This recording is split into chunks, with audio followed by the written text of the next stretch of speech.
2024 বৰ্ষৰ প্ৰথমটো সূৰ্যগ্ৰহণৰ সাক্ষী হ'ব বিশ্ববাসী। প্ৰায় 7 মিনিট ধৰি চলি থাকিব 8 এপ্ৰিলৰ এই সূৰ্যগ্ৰহণ।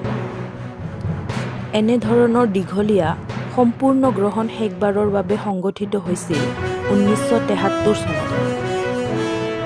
বিগত 50 বছৰৰ ভিতৰত আটাইতকৈ দীঘলীয়া সম্পূৰ্ণ সূৰ্যগ্ৰহণ। 2017 চনত শেষবাৰৰ বাবে আংশিকভাৱে এনেধৰণৰ বিৰল পৰিঘটনা ঘটিছিল। ভাৰতৰ পৰা দৃশ্যমান নহয় এই বৰ্ষৰ প্ৰথমটো সূৰ্যগ্ৰহণ। প্ৰশান্ত মহাসাগৰীয় দেশসমূহৰ পৰা দেখা পোৱা যাব এই বিৰল পৰিঘটনা। মেক্সিকো, কানাডা আৰু আমেৰিকাত দৃশ্যমান হ'ব সম্পূৰ্ণ সূৰ্যগ্ৰহণ। এই সূৰ্যগ্ৰহণ বিৰল জ্যোতিৰ্বিজ্ঞানৰ পৰিঘটনা হ'ব বুলি ধাৰণা কৰিছে বিজ্ঞানীসকলে। দিনৰ 2:12 পৰা পুৱতি নিশা 2:22 হ'ব সূৰ্যগ্ৰহণ। অৰুণোদয় নোপোৱা লাখ লাখ মহিলালৈ ডাঙৰ খবৰ। সকলো যোগ্য মহিলাই লাভ কৰিব অৰুণোদয় আঁচনি। ৰেচন কাৰ্ড থকা প্ৰত্যেকটো পৰিয়ালে লাভ কৰিব অৰুণোদয় আঁচনি। এই বছৰৰ ভিতৰতে লাভ কৰিব অৰুণোদয় আঁচনি।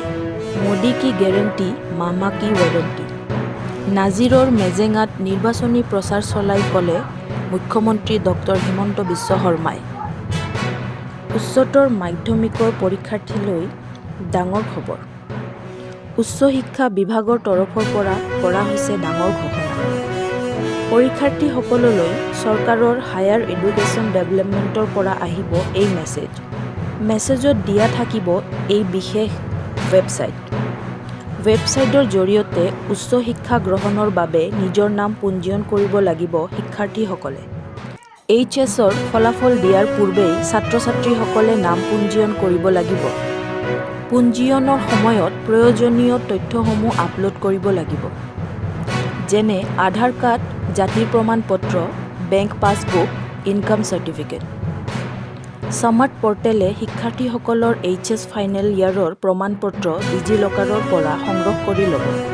নামভৰ্তিৰ নামত সময় আৰু টকাৰ খৰচ নহয় তাৰ বাবে চৰকাৰে গ্ৰহণ কৰিছে এই ব্যৱস্থা। পৰৱৰ্তী খবৰ। অন্য পুৰুষৰ সৈতে অবৈধ প্ৰেমত লিপ্ত থকা পত্নীৰ সৈতে স্বামীৰ ভয়ংকৰ কাণ্ড। স্বামীয়ে 3 টুকুৰ কৰিলে পত্নীৰ শৰীৰৰ।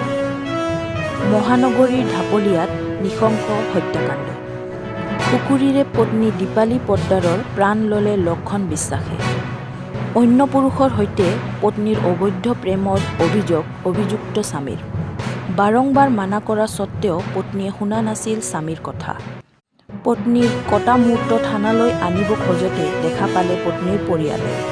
কটাশীল আৰক্ষীয়ে নিশাই গ্ৰেপ্তাৰ কৰে অভিযুক্ত স্বামীক।